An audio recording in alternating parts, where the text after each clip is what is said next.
अस्सलाम वालेकुम जी। Ehsan Abbasi मिशनैन tourism club की तरफ से एक नई सुबह के साथ आपको खुश आमदीद कहता हूँ।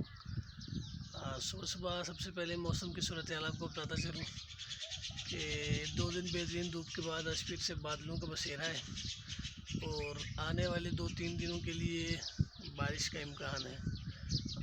वेदर अपडेट जो है वो यही है कि बारिशों का सिलसिला दोबारा से शुरू होगा।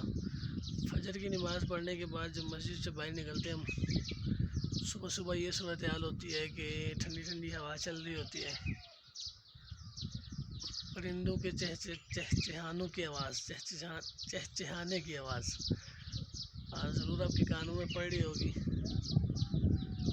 सुबह सुबह रब की हम्दो सना बयान कर रहे होते हैं, लेकिन हम जैसे बहुत से लोग वो वाली नींद सो रहे होते हैं जो कल आने वाली जो हमेशा की ज़िंदगी है उसके लिए बड़ी मुश्किल पैदा कर रही है। तो सब दोस्तों से गुजारिश है कि फ़जर की नमाज़ की पाबंदी करने के बाद सारा दिन जो नमाज़ें हैं उनकी पाबंदी करें, लेकिन फ़जर में लाजमी उठें, क्योंकि वाक़या है पूछा गया था कि अगर आपके बच्चों को आराम से घर में सोए हों और ये पता चले कि घर को आग लगी है तो आप उनको कैसे उठाएंगे। जवाबन ये कहा गया कि उनको झंझोड़ के उठा के बाहर फेंकेंगे कि भाई घर में आग लगी है, बाहर निकलो।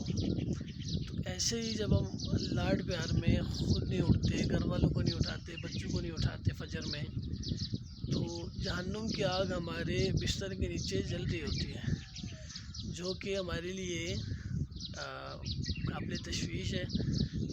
अगर आज हम खुद पाबंदी नहीं करेंगे नमाज की तो कल को हमारे बच्चे भी पाबंदी नहीं करेंगे।